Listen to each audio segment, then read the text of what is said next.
হলিউডের কোনো সিনেমার মতো এই শুক্রবারের ভূমিকম্পে মাত্র কয়েক সেকেন্ডেই সবার চোখের সামনে ভেঙে পড়ে রাজধানী ব্যাংককের চাতুচাক বাজারে নির্মাণাধীন আকাশচুম্বী এই ৩০ তলা ভবন।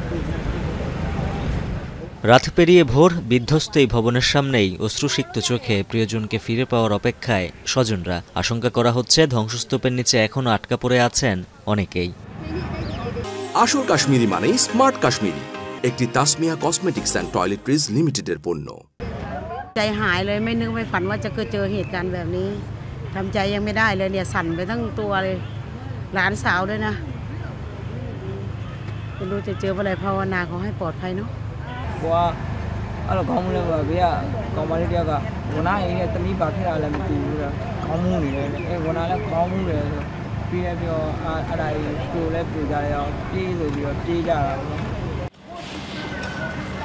এদিকে বিধ্বস্ত ভবনের সামনে মা ও ছোট বোনের জীবিত ফেরার আশায় অপেক্ষা করছেন ৩৯ বছর বয়সী নির্মাণকর্মী চানপেন কাওনেই। মুঠোফোনে পরিবারের সদস্যদের ছবি দেখার পাশাপাশি প্রতিনিয়ত যোগাযোগের চেষ্টা করছেন এই স্বজন। ดูข่าวว่ามันเป็นตึกถล่มก็เลยโทรหาน้อง এদিকে ভূমিকম্পে ব্যাংককে প্রায় ২,০০০ অবকাঠামো ক্ষতিগ্রস্ত হয়েছে বলে জানিয়েছেন ব্যাংককের গভর্নর। জানান, নির্মাণাধীন ৩০ তলা ভবনটি ধসে পড়লেও ভবনের কাঠামোগত কোনো ত্রুটি ছিল না। জীবনযাত্রা স্বাভাবিক অবস্থায় ফিরিয়ে আনতে শিগগিরই ক্ষতিগ্রস্ত ভবনগুলো পরিদর্শন করে ব্যবস্থা নেবে সরকার। থাইল্যান্ডে ভূমিকম্পে ভেঙে পড়া ভবনগুলোর বেশিরভাগই নির্মাণাধীন ছিল বলেও জানিয়েছেন দেশটির সামরিক বাহিনীর মুখপাত্র।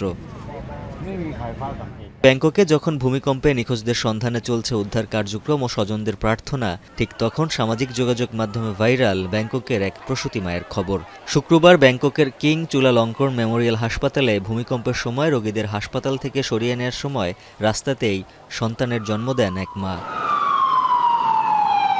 উজ্জ্বল হাফিজ, এখন বিশ্ব।